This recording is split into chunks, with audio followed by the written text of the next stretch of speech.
Assalamualaikum warahmatullahi wabarakatuh.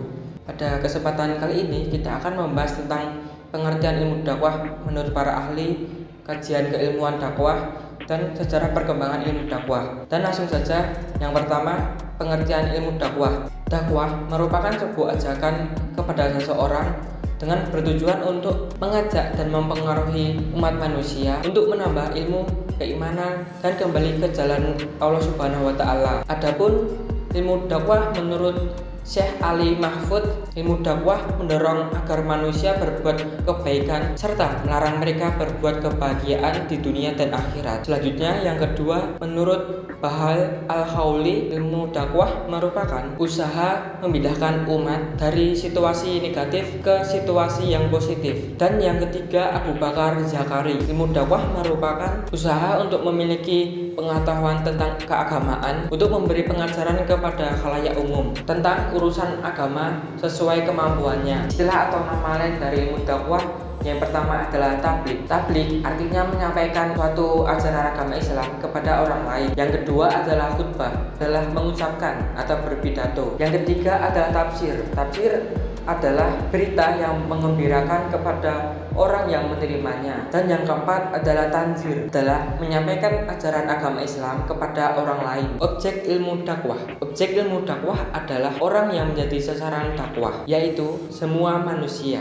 Tujuan utama dakwah adalah mewujudkan kebahagiaan dan kesejahteraan hidup di dunia dan di akhirat yang diridhoi oleh Allah Subhanahu wa Ta'ala, yakni dengan menyampaikan nilai-nilai yang dapat mendatangkan kebahagiaan dan kesejahteraan sesuai bidang masing-masing. Objek ilmu dakwah dibagi menjadi dua. Yang pertama, material, yaitu semua aspek ajaran Islam, hasil ijtihad terhadap sistem pengetahuan, teknologi, sosial, hukum, ekonomi, dan pendidikan. Objek yang kedua, objek formal, yaitu sudut pandang yang dikaji dalam disiplin utama ilmu dakwah. Objek formal dibagi menjadi tiga. Yang pertama, disiplin tabligh. Yang kedua, pengembangan masyarakat Islam. Dan yang ketiga, manajemen dakwah. Metode ilmu dakwah ada 6. Dan yang pertama adalah dakwah fardiyah, merupakan metode dakwah yang dilakukan seseorang kepada individu lain. Yang kedua, dakwah amah adalah jenis dakwah yang dilakukan seseorang dengan media lisan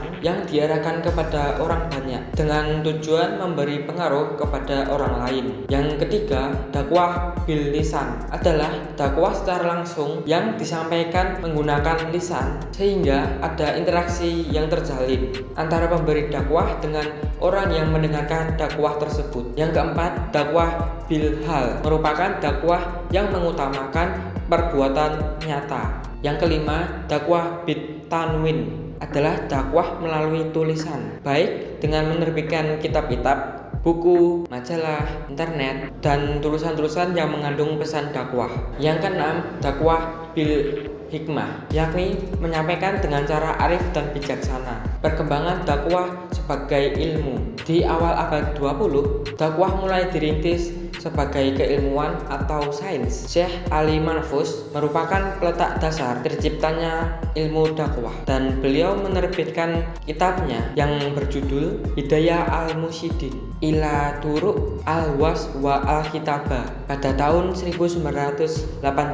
Dalam kitabnya beliau membagi dua bagian, yaitu tentang dakwah teoritis dan dakwah tematis. Pada bagian dakwah tematis berisi tema-tema dari pesan dakwah yang terdiri atas 5 bagian. Bagian yang pertama adalah tema-tema dakwah yang berisi nasihat dari Al-Quran. Yang kedua, tema dakwah yang membutuhkan diskusi argumentatif. Dan yang ketiga, pesan dakwah dari para sahabat dan ulama. Yang keempat, tema dakwah yang disampaikan pada saat khutbah Jumat. Yang kelima, tema-tema dakwah dari berbagai sumber. Secara garis besar, tahap-tahapan perkembangan ilmu dakwah dibagi menjadi 3. Yang pertama, tahap konvensional, artinya dalam pelaksanaannya dakwah belum berdasar pada metode-metode ilmiah, tetapi tahap tradisional. Yang kedua, tahap sistematis. Pada tahap ini sudah mulai dibicarakan secara khusus oleh kalangan-kalangan sehingga muncul beberapa literatur yang khusus membahas dakwah. Dan yang terakhir, tahap ilmiah.